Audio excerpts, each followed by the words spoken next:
Assalamualaikum warahmatullahi wabarakatuh. Pemirsa, jumpa lagi bersama saya di program Syariah Economic Talk with Gunawan Yasni. Salah satu jurnal Global Islamic Index tahun 2019, Indonesia dinyatakan mempunyai ranking 1 untuk pesatnya pertumbuhan pada indeks ekonomi dan keuangan syariah.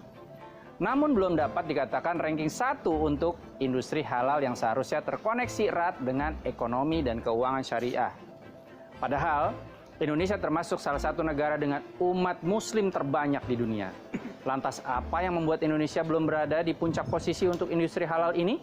Kita akan membahasnya bersama dengan Bapak Sapta Nirwandar. Halo Pak Sapta, Assalamualaikum warahmatullahi wabarakatuh. Waalaikumsalam. Nah Pak Sapta, kalau kita bicara industri halal, Ya. kan kalau ekonomi dan keuangan syariah udah lebih berkembang. Ya. Tapi istilahnya nih, ekonomi dan keuangan syariah ini ibarat seperti bus gitu ya. Kalau kata Pak Ma'ruf itu seperti bus gitu. Penumpangnya ini adalah industri halal. Ya. Nah, kalau dilihat dari ekosistem industri halal, sebenarnya apa aja sih selain mungkin kuliner, obat-obatan, makanan, minuman, fashion, apalagi Pak? Mungkin hal-hal lain yang mungkin tidak terbayang oleh masyarakat sebenarnya ada di industri halal itu. Baik. Menurut saya sih sebetulnya kedua-duanya itu masuk dalam paket global Islamic economy sebetulnya. Yang termasuk di dalamnya ada keuangan dan perbankan. Ya, Tapi memang ada yang memisahkan antara sektor yield, yang itu yang industri, yang satu sektor keuangan dan perbankan. Sebetulnya ini harus nyambung seperti koin, dua sisi. Ya, jadinya kalau sisinya kena, harus sisinya kena juga, harus dua-duanya. Jadi sektor yield dengan keuangan perbankan itu harus jadi satu. Ya. Nah kalau kita bicara halal industri, ini memang spektrumnya sebetulnya luas. Paling tidak yang kita sudah bisa identifikasi yang punya pengaruh besar terhadap ekonomi global dan ekonomi Indonesia. Kita mulai yang paling in sekarang. Adalah apa? Yang disebut dengan internet. Oh, Ya, media creation. digital, dan juga berkaitan dengan kehidupan kita yang sudah mulai wireless. Jadi Islam juga sudah mulai maju di sana. Tentunya harus maju, bukan mulai aja. Harus maju, menggunakan teknologi. Nah, melakukan inovasi. Satu lagi halal industri. Bukan, halal tourism. Halal tourism. Ini kita sudah lumayan nomor 4. Nah, ini perlu kita pacu. Kenapa? Kita punya semua potensi. Mesti number 1 juga. Perbankan kita di GI nomor 5. Nah, untuk semuanya kita menjadi pusat halal industri dunia, harus semua the best 10. Paling tidak mayoritas kita pegang. Ya. Nah, untuk itu butuh yang kita sebut bahasa kerennya sekarang ekosistem. Regulasi, ekosistem untuk menunjang. Ya. Ekosistem itu artinya dari segi produksi, dari segi services, dari segi regulasi yang perlu mendukung itu. Termasuk juga jangan lupa ada 2 di samping regulasi adalah entrepreneur kita juga. Oh. Masyarakat bisnis kita harus berani berbisnis di sektor halal. Ya. Sekarang belum kelihatan tuh entrepreneur kita yang tangguh untuk berbisnis di sektor halal. Nah ya, itu. Berikutnya adalah literasi buat masyarakat. Tanpa masyarakat harus tahu bahwa ini halal bagus buat mereka. Halal bagus buat mereka. Halal itu adalah lawful, ajaran Islam, dan juga diakui dunia, tidak hanya buat muslim, buat non-muslim juga. Mengapa? Karena udah terbukti healthy, safety, sudah terbukti juga sekarang ini dengan pandemi, ya orang melihat bahwa makanan Islam lebih baik daripada makanan yang lain-lain itu. Sehingga dengan demikian menurut saya ya, ekosistem ini harus terintegrasi. Jadi kalau sekarang ini kita baru punya 2 aturan mengenai sertifikasi, mengenai perindustrian. Tapi kita butuh juga dari sektor perdagangan. Kita butuh juga dari sektor pertanian, kita butuh juga dari sektor keuangan. Bagaimana insentif, bagaimana untuk impor, gimana insentif untuk ekspor, mempermudah itu, dan termasuk juga promosi. Gimana ini menjadi sesuatu yang terintegrasi sehingga bisa terukur dan tentunya di sini mestinya membutuhkan sesuatu dukungan dari pemerintah. Dan jangan lupa juga ini harus betul-betul terukur, baik pelaksanaannya, actionnya di lapangan, maupun juga time frame-nya. Kalau enggak kita nanti akan terlambat. Kapan kita akan jadi nomor 1 ya, Pak Sapta ya? Nah, Pak Sapta ini kan pernah sebagai bagian dari pemerintah. Pak Sapta juga pelaku dalam dunia industri halal. rasanya nggak cukup kan dengan cuman 2 tadi yang diinisiasi oleh pemerintah ya, dengan peraturan Menteri Perindustrian, kemudian ada undang-undang untuk jaminan produk halal. Ya. apalagi Pak? Apakah seperti, mohon maaf, tetangga kita banyak memberikan tax insentif misalnya untuk perkembangan industri halal, keuangan, juga ekonomi gitu. Ya. Apalagi Pak yang harus kita Yang sudah upayakan? mulai kan kita punya kawasan industri. Oke, kawasan Tentunya industri ini, halal. ini tentunya baik sekali untuk membuat ekosistem yang lebih terintegrasi dari sisi industri. Ya. Kita harus berikan peluang untuk dia maju, seperti juga industri yang baru ada insentif. Baik Mungkin untuk dari tax begitu ya. tax, dari juga fasilitas perizinan, Ya, ya. termasuk juga tax deduction untuk pendapatan dan seterusnya. Ya. Nah ini, belum lagi satu lagi yang juga penting adalah R&D. Research and Development-nya kita harus juga memacu universitas kita, lembaga-lembaga riset, karena halal industri butuh itu. Ya. Untuk menentukan kehalalan itu tidak mudah, harus didukung oleh research and development, dibutuhkan juga oleh teknologi yang namanya teknologi traceability, teknologi identifikasi, kodifikasi, dan seterusnya. Ini juga bagian yang penting dari melihat halal industri kita. Baik. Belum lagi apalagi kita lihat satu lagi, gimana kita mempromosikannya. Penting nih. Penting. Apa? Untuk bisa jadi nomor satu, promosi Yes, penting. Promosi penting. Showcase kita. Ya. Saya tanya aja, adakah produk-produk Indonesia yang bisa punya showcase untuk goals global? Ya. Nah ini yang perlu didorong juga. Jadi inilah yang saya sebut ekosistem yang terintegrasi. Tidak hanya, mohon maaf, piecemeal. Besok keluar peraturan ini, besok keluar kebijakan ini, besok lagi keluar kebijakan sini. Ya kalau nyambung masih oke, kalau nggak nyambung gimana? Ya. Nah ini tentunya dengan harapan kita dengan kehadiran Pak Wapres sebagai koordinator halal industri, sebagai ketua hariannya, di mana ketua umumnya kan, ya ketua umumnya Bapak Presiden. Menurut saya beliaulah yang nanti bisa menjadi integrator untuk semua aspek ini menjadi satu, dan kita larinya tidak lagi linear, larinya kita harus betul-betul quantum leap untuk mengejar ketinggalan dan eksponensial di dalam menghasilkannya. Baik, pemirsa, seru banget ya membahas tentang industri halal. Tapi kita harus jeda dulu sejenak. Tetaplah di Syariah Economic Talk with Gunawan Yasmin. Halal tourism itu adalah extended services. Apa contohnya?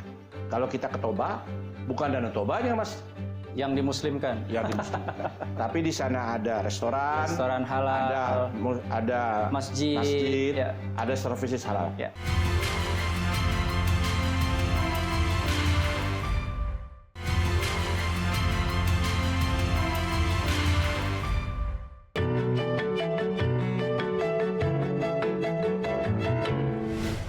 Masih bersama kami dalam program Syariah Economic Talk with Gunawan Yasmin.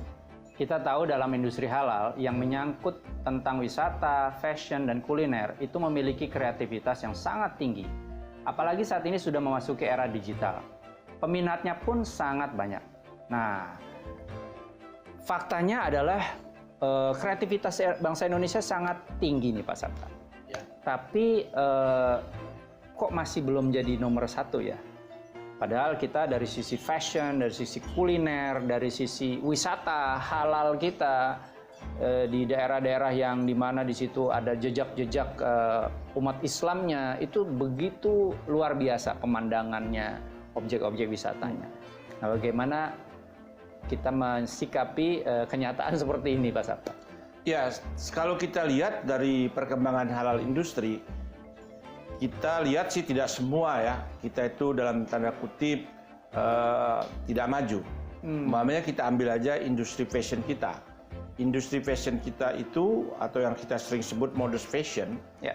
itu kita sudah nomor 3 di dunia. Oh, fashion kita nomor Fashion 3 nomor 3. sudah? Oh, Ini oke. menurut Global Islamic Economy Report. Oke. Yang pertama itu UAE kalau nggak salah, apa Turki begitu ya. Nomor 3 kita. Oke. Bahkan kalau menurut report itu yang saya baca, semestinya dengan relatif mudah kita bisa number 1 untuk modest fashion. Ini dahsyat. Mengapa? Karena desainer-desainer kita itu punya kreativitas tinggi untuk bidang modest fashion. Ya. Nah, kaitannya dengan modest fashion itu, Mas, kosmetik udah pasti. Ya. Fashion, kosmetik, Amenities-nya atau aksesoris lah. Aksesoris. Oke. Bahkan sampai kalau kita lihat itu disebutnya bukan lagi kosmetik, tapi yang disebut beauty business. Wah, beauty business yang halal. Yang halal. Oke. Dan itu pernah saya survei, riset. Ya. Beauty business itu ada untuk ibu-ibu, untuk wanita, itu paling tidak ada 34, 33, 35 item. Banyak ya. Ya, ambil aja yang paling gampang. Dia butuh eyeshadow. Dia butuh mascara. Dia butuh foundation. Dia butuh bedak. Dia butuh macam-macam. Kutek halal. Dia butuh lipstick. Belum lagi aksesorisnya. Ada tas, ada sepatu, ada jewelry. Ya, ya. Dan jangan lupa yang terakhir, dia harus sholat. Sholat. Itu sholat dia harus ada prayer amenities-nya. Apa tuh? Ya. Dia mukenanya. Mukenanya, betul. Mukenanya jangan dikira murah, Mas. Kalau mukena yang berbuatan Bukit Tinggi alias Sumatera Barat dan juga dari Tasik, itu yang renda, itu 767 juta. Ya, ya. Bayangin, kalau S-Mod, eksekutif muda punya itu, berapa tuh duitnya? Belum lagi sejadah. Sejadahnya sekarang sudah kayak kue lapis, dilipat. Sampai kecil ya, Pak? Sampai kecil. Dan itu paling yang menengah ke atas punya 3, punya 4. Satu di mobil, satu di kantor, satu di bawah, dan seterusnya. Ya, ya. Belum lagi apa? Untuk wirid yang namanya tasbih. Ya. Belum pewanginya, dan seterusnya. Ya. Ini menjadi beauty business yang berkaitan dengan halalan thayyiban yang besar. Oleh karena itu, pesaing kita, Korea mengambil beberapa segmen untuk itu. Nah, Pak Sabta, beauty business tadi dikatakan. Beauty businessnya kaitannya pasti erat juga dengan wisata. Karena wisata itu kan memixkan semuanya. Ada fashionnya, ada yang tadi beauty businessnya, ada makanan juga di situ. Ya. Nah, kira-kira mengolah industri halal yang terkait dengan wisata di Indonesia agar seperti fashion juga gitu ya, sudah mulai Muslim friendly, tapi juga non Muslim friendly. Kenapa? Karena banyak juga yang meminat menggunakan produk-produk dari fashion. Nah, ini kalau wisata, gimana caranya bisa membuat wisata halal yang Muslim friendly tentunya, tapi juga non Muslim friendly, Pak? Banyak bukti ya, umpamanya kita ambil sekarang kalau nggak pakai contoh, kadang-kadang orang mesti lihat abstrak. Ya. Hotel yang malah disebut mereka hotel halal. Oh, halal hotel. Halal hotel. Saya akan pasti pertanyaan berikutnya, adakah orang non Muslim yang tinggal stay di situ? Ya. Ternyata banyak. Apa kira-kira yang menarik Terutama perhatian keluarga. Oke, keluarga. Pertama, dia aman dari kegaduhan. Bising-bising malam aman. Nggak ada ini ya, yang aneh-aneh gitu ya? Ya, untuk anak-anak terutama, nggak banyak pertanyaan aneh-aneh dari anak. Sudah itu juga dia ada kolam renang yang baik buat keluarga. Makanan dia halal. Kebersihan, higienis ya pasti, karena bersih sebagian dari iman. Ketenangan udah pasti. Nah ini contoh bahwa ini buat non-muslim juga tidak ada masalah. Bahkan beach-nya ada yang dedicated juga untuk muslimah. Kolam renangnya juga seperti itu. Ya, kita belum nyampe ke sana. Nah, ada lagi yang hotelnya by request. Saya mau nginep di hotel Anda. Mohon saya dipersiapkan yang halal dan thayyiban. Udah pasti you dikasih breakfast yang halal. Sekarang gampang, Mas. Tinggal telepon aja. Buat Pak Gunawan, kamar nomor 16, sediakan besok halal food. Cabut semua minuman yang berbau alkohol. Kasih kalau perlu kiblat direction-nya, kasih sejadahnya, dan seterusnya. Jadi dia nggak perlu mengorbankan semua hotel. Yang penting kebutuhan seorang Muslim yang ingin halal needs-nya itu terpenuhi semua. Ini memang yang kita sebut dengan Muslim friendly tourism. Belum lagi kalau kita sebutkan apa yang disebut destinasi. Ini yang harus hati-hati. Nah, ini yang saya harus quote. Kenapa? Ada banyak masih salah pengertian. Bahwa halal tourism itu adalah menghalalkan destinasinya, bukan. Halal tourism itu adalah extended services. Pelayanan buat kaum muslim selama dia dalam perjalanan. Apa contohnya? Kalau kita ke Toba, bukan Danau Tobanya, Mas. Yang dimuslimkan. Yang dimuslimkan. Tapi di sana ada restoran halal, ada masjid, ada services halal. Yang paling gampang contoh konkretnya di mall. Coba mall di Jakarta, dia tidak kompetitif kalau tidak ada tempat sholat yang nyaman. Ya, memang itu bukan bisnis. Bisnis, betul. Begitu kayak tadi ini asar sampai maghrib dia harus di mall, dia bisa asar dulu, belanja lagi. Maghrib dulu. Waduh, belanja pulang, belanja lagi. Makan malam sama Isa. Semua ada di situ. Wudunya bagus, semuanya bagus. Nah, itu untuk siapa? Untuk orang Indonesia dan tamu-tamu kita. Betul. Jadi tidak ada yang bertentangan. Itu kan fasilitas. Kenapa? Karena ya apa boleh buat, dan itu perintah agama bahwa Muslim itu sholatnya 5 kali sehari. Betul. Maka dia tidak perlu tampaknya takut dengan kebersihan. Sekarang cuci tangan, salah satu kriteria dari protokol kesehatan. Ya. Muslim 5 kali cuci tangan. Cuci tangan. Harusnya kita jauh lebih hygienik. Hygienic dan cleanliness itu syarat dari juga industri pariwisata kita. Nah, baru di situ terkait dengan apa lagi? Makanan pasti. Tourism. Belum lagi apa? Souvenir. Ya. Alias industri kreatif. Karena kalau orang pergi ke satu tempat, dia mau souvenir, mengingat apa yang mesti dibawa. Bawa lukisan, bawa baju. Kalau kita ke Bandung, pasti bawa oleh-oleh. Ya. Bawa makanan. Kalau kita kemana lagi? Ke Saudi, pasti kita bawa kurma, dan seterusnya. Nah, ini akan memajukan industri kreatif yang ada di tempat itu. Bahkan pernah ada satu travel agent Indonesia, Islami, dia pergi jalan-jalan kemana? Ke Phuket. Satu lagi ke Macau. Saya bilang, ngapain nih ke sana? Mungkin tes iman dia.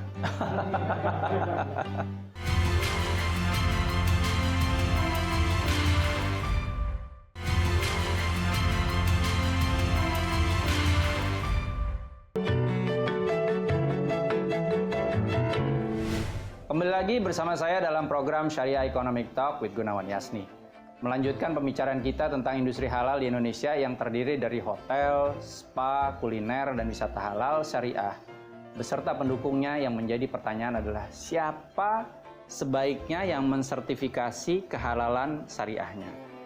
Tadi saya tertarik dengan quote dari Pak Sabta yang merekrut Pak Ma'ruf Amin, Pak Wakil Presiden yang masa itu masih sebagai Ketua Umum MUI dan Ketua DSN MUI juga, bahwa yang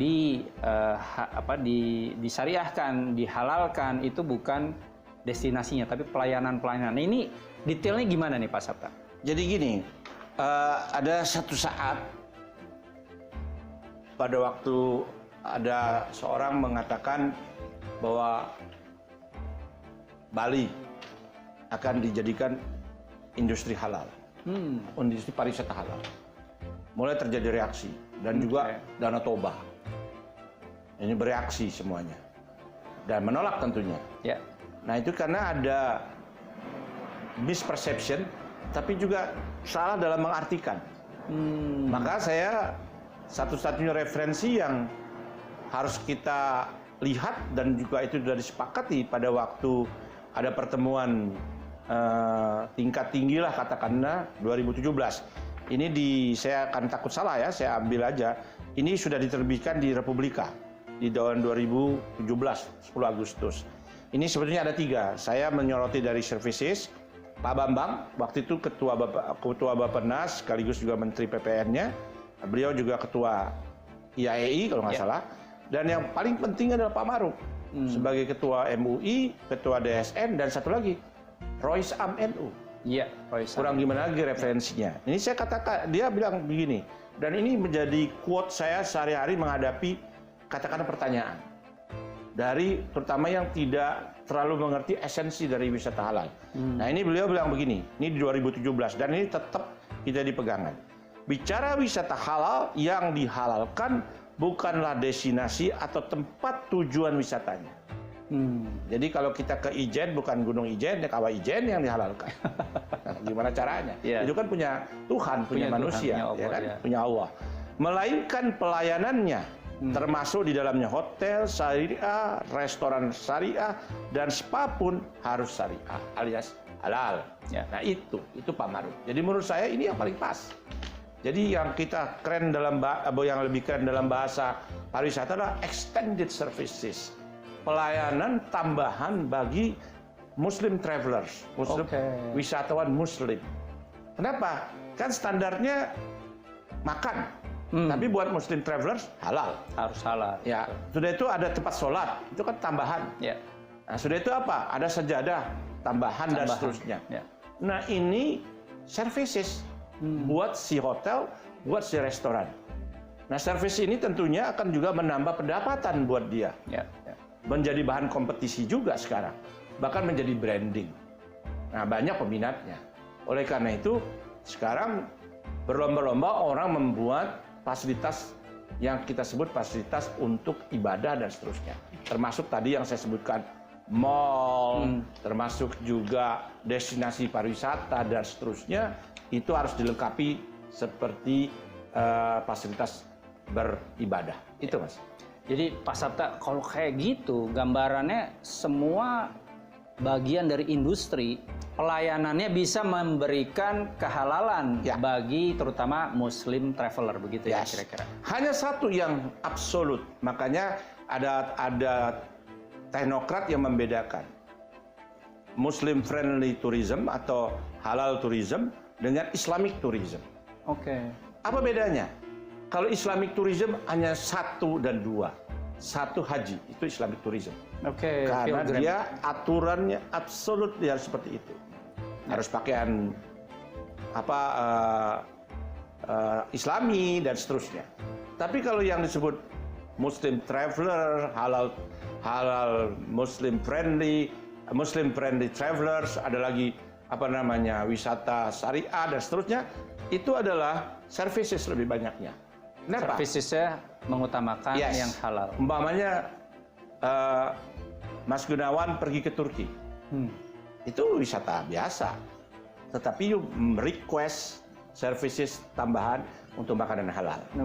Untuk dapat hotel yang clean, hotel yang bisa memberikan juga untuk ibadah dan seterusnya. Kan nggak selalu harus melihat masjid. Bisa juga berkunjung ke alam, bahkan kita makin mencintai, bahkan sejarah dan seterusnya. Bahkan pernah ada satu travel agent Indonesia, Islami, dia pergi jalan-jalan kemana? Ke Phuket. Satu lagi ke Macau. Saya bilang, ngapain nih ke sana? Mungkin tes iman dia. Nah, ternyata di Phuket juga ada hotel halal, ada restoran halal. Kalau orang Sunda beda tipis tuh antara sajadah sama haram jadah, katanya begitu. Nah, tapi tetap dalam konteks itu dia adalah pilihan. Nah, ini malah nambah kematangan. Artinya dia juga bisa mengunjungi tempat-tempat lain, tempat bersejarah, alam, makanan, souvenir, bahkan bisa belanja. Nah, ini dalam konteks ini kita masih sebutkan wisata halal atau Muslim friendly travelers, ya, yang memang punya services ke arah situ. Itu, Mas. Nah, itu yang kita harus maknai, bukan. Jadi kalau enggak nanti kalau kita mau pergi ke satu tempat, udah halal belum di sana? Nah, jadi menyulitkan diri sendiri. Ya, itu menurut saya bukan itu. Sebelah lagi, Mas, di Singapura untuk services dia punya food court, halal food court. Mungkin karena kita sudah biasa, itu tidak diperlukan. Sebetulnya spesialisasi untuk kita menandakan, membedakan. Seperti itu. Jadi menurut saya, jadi kembali lagi ke tadi, seperti dia katakan Pak Ma'ruf, bahwa wisata halal itu adalah basisnya services, extended services, tambahan services bagi Muslim travelers. Dan ini jumlah Muslim travelers itu banyak banget, 160 juta per tahun. Kita baru kebagian 3,5 juta, 3,6 juta. Ini potensi pendapatan untuk itu besar sekali untuk penyediaan services yang berkaitan dengan Muslim travelers, terutama untuk Indonesia. Bahwa sekarang halal itu para ahli sudah bilang halal is a brand. Halal is a brand. Halal is juga healthy, sehat. Halal is safety, sex, jadi aman.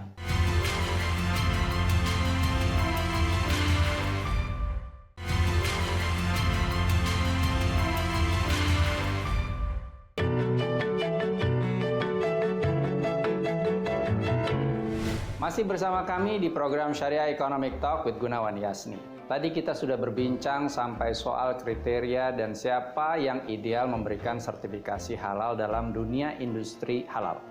Namun strategi apa yang sebagai regulator sekaligus pelaku bisa diimplementasikan untuk menjadikan Indonesia sebagai pusat ekonomi dan keuangan syariah dunia termasuk industri halalnya. Nah, ini Pak Sabta, apa yang bisa kita lakukan ya untuk menggaungkan Indonesia sebagai pusat ekonomi keuangan syariah dunia termasuk industri halalnya? Dari Global Economy Index atau dari Global Islamic Economy yang kebetulan kami partnernya dari 5 tahun yang lalu di Dinas Standar, kita alhamdulillah sih tahun ini naik dari ranking 10 menjadi 5. Tapi tetap kita di bawah beberapa negara yang mestinya dia harusnya di bawah kita dari spektrum ekonomi ya. Jadi menurut saya ini udah waktunya, dan apalagi menggembirakan juga di samping tahun hijrah, kita juga harus hijrah dari halal industri yang berbasis kepada konsumen saja. Indonesia itu konsumen besar banget, dan dari GIA itu spending untuk barang halal dan services industri di Indonesia dengan penduduk 220 juta itu sekitar 218 billion dollar, Mas Gunawan. Jadi bayangkan itu potensi untuk Indonesia. Itu baru kita sebutkan konsumsi dalam negeri. Belum lagi kalau kita bicara kenapa kita nggak berani juga mengekspor. Nah, kebetulan sekarang ini wakil presiden ditugasi untuk menjadi ketua harian KNEKS. Jadi ini yang kita sudah lama menunggu agar gerakan atau industrialisasi halal ini terkonsolidasi, terintegrasi dengan satu sama lainnya. Nah ini kalau bahasa gampangnya agar halal industri ini juga melakukannya berjamaah. Berjamaah ini penting nih. Ini penting kalau kita itu jamaah kalau sholat Jumat. Habis sholat Jumat atau di masjid, habis itu sendiri-sendiri alias nafsi-nafsi.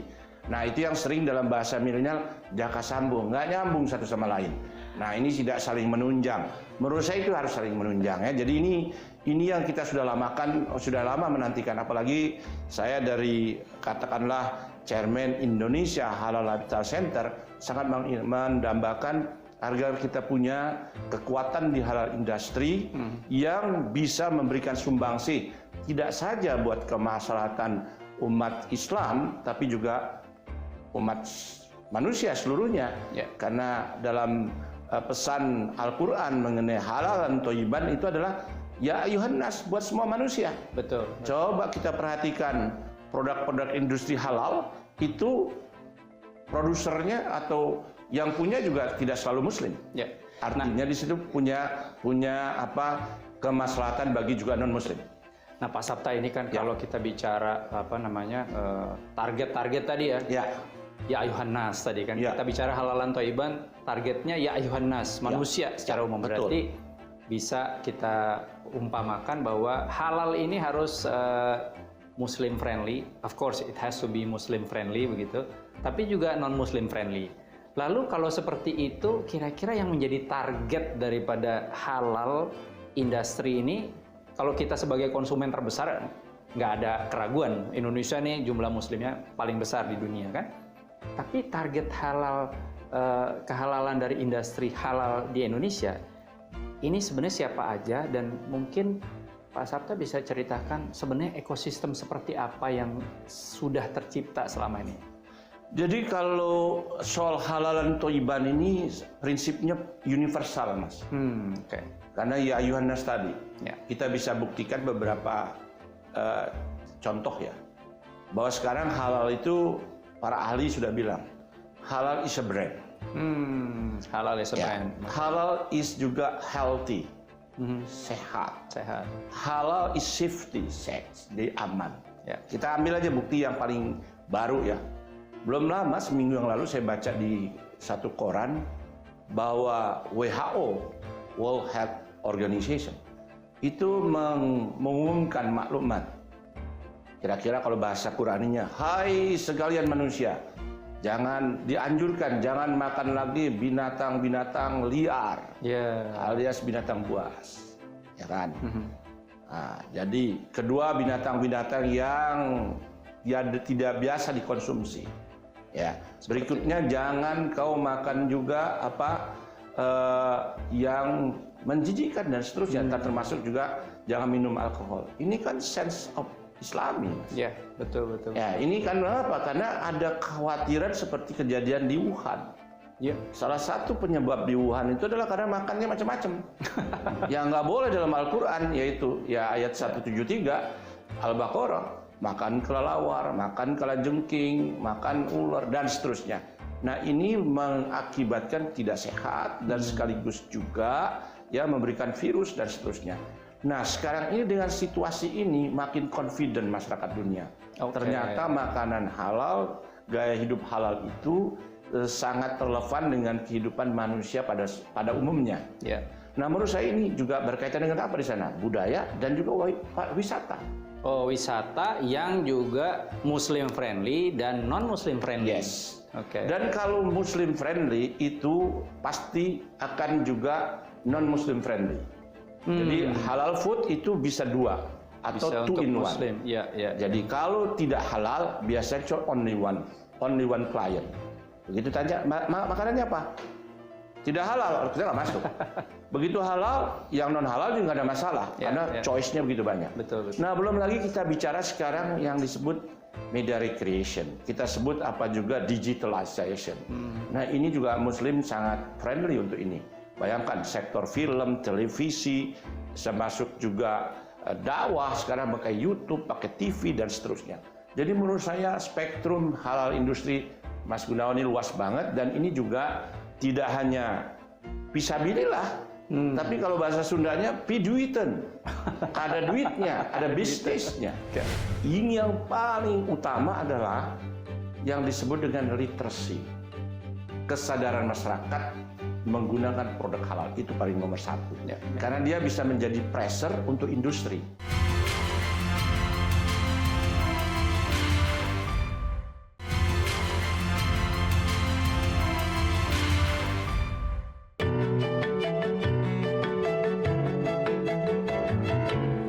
Masih bersama kami di Syariah Economic Talk with Gunawan Yasni. Pemirsa, kita sudah tiba di ujung program. Dari awal kita sudah membicarakan bagaimana perkembangan industri halal di Indonesia dan kondisinya saat ini. Apalagi di tengah pandemi ini ya, semua terkena dampak, tak terkecuali dengan industri halalnya. Pak Sabta, seandainya pandemi tidak ada, apa yang menjadi kendala dalam mengembangkan industri halal di Indonesia? Yang pertama tentunya kita harus punya ekosistem halal industri, karena halal industri itu tidak sederhana. Dia juga punya kompleksitas yang tinggi. Kalau kita mau tadi yang seperti saya katakan, tidak linear pertumbuhannya, perkembangannya. Ada quantum leap. Ada quantum leap-nya atau eksponensial pertumbuhannya. Kan kita kalau biasa-biasa 1+1 jadi 2. Gimana kita bisa caranya 1+1 bisa jadi 11 gitu kan. Nah ini yang tentu ada prasyaratnya. Yaitu yang kita bahasa sekarang itu yang disebut ekosistem. Nah, ekosistem ini adalah bagaimana mengintegrasikan semua stakeholder di dalamnya itu dan juga membuat satu kebijaksanaan yang komprehensif. Nah, ini yang perlu.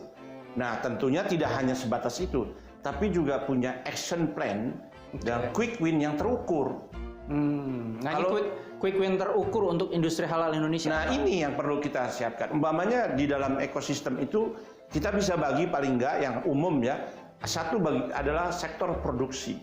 Oh, kita terkenal sebagai konsumer yang cukup besar, tapi tidak produser ya, Pak? Ya, jadi sektor produksi. Ini kita harus punya satu kebijakan yang komprehensif tentang ini, saling terkait ini. Ya. Nah, itu terus apa lagi? Tentunya yang services. Apa yang services itu? Perbankan, sektor keuangan dan perbankan. Gimana link antara produksi, sektor real dan perbankan? Ini gampang diomongin, tapi juga tidak mudah ini bagaimana melink. Karena tadi sektor perbankan tuh baru 6-7%. Iya, belum seluruhnya, masih minor. Ya. Gitu. Ada lagi yang services, apa di situ? Pariwisata. Oh, iya. Jasa pariwisata. Nah, pariwisata ini bisa menjadi champion karena dia melink semua sektor. Makanannya, pakaian, hotel, ya. Apalagi transportasi, betul. Destinasi, orang. Bahkan pariwisata itu multi skill dan multi purpose. Multi skillnya apa? Pariwisata itu mulai dari doorman yang buka tutup pintu sampai ke yang urusan IT, yang touchscreen dan seterusnya, digital marketing dan seterusnya, termasuk yang cuma senyum. Assalamualaikum, silakan datang di hotel kami ramah. Hotel kami selalu menerima Anda dengan baik dan insya Allah Anda sehat tinggal di sini aman dan nyaman. Itu aja sudah memberikan dampak positif buat tamu. Nah, Pak Sabta, ini kan itu ekosistemnya banyak banget ya. Nah, saya tambahkan dulu belum Mas Gunawan nanya. Itu services. Ya. Berikutnya adalah apa? Penunjangnya yang disebut infrastruktur. Oke. Contoh, you harus punya tadi industri, kawasan industri untuk supaya Kawasan efisien. industri halal ya. Yes. Di mana Sekarang, semua berkumpul di situ. Untuk efisien dan efektif. Ya. Berikutnya apa? Harus juga punya transportasi supaya tidak ada kontaminasi. Belumnya adalah pelabuhannya punya services halal. Dan yang penting juga adalah apa? Policy dari kebijakan untuk merangkum ini semua. Karena harus ada integratornya, Mas.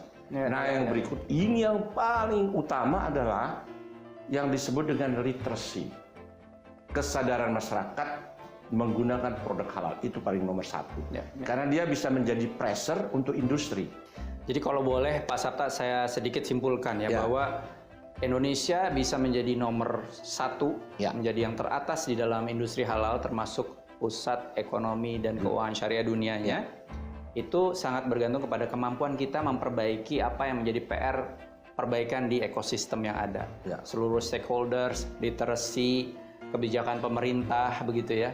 Lalu kemudian bersama kemudahan dalam kondisi pandemi COVID-19 ini, walaupun ini adalah kesulitan, ada kemudahan. Bersama kemudahan ada kesulitan dan sebaliknya. Bersama kesulitan ada kemudahan begitu. Dalam bisnis ada tantangan, ada business opportunity. Yes. Jadi kondisi seperti pandemi COVID-19 ini harus dipandang sebagai masa kita untuk memperbaiki apa yang perlu diperbaiki dalam ekosistem tadi. Yes. Dan pusat ekonomi keuangan syariah dunia termasuk industri halalnya itu harus menjadi aspirasi nasional sekaligus implementasi nasional. Dan kita punya satu keberuntungan bahwa Bapak Wakil Presiden kita adalah Ketua Pelaksana Harian dari Komite Nasional Ekonomi dan Keuangan Syariah. Demikian perbincangan saya dengan Pak Sabta Nirwanda. Semoga perbincangan kita kali ini dapat memberi informasi dan pembelajaran untuk pemirsa dan memacu semangat untuk Indonesia bergerak maju menjadi kiblat ekonomi syariah dunia di masa depan. Nantikan episode Syariah Economic Talk with Gunawan Yasni selanjutnya dengan narasumber-narasumber terkemuka dari dalam dan luar negeri. Saya Gunawan Yasni beserta kru yang bertugas undur diri. Sampai jumpa. Assalamualaikum warahmatullahi wabarakatuh. Terima kasih banyak.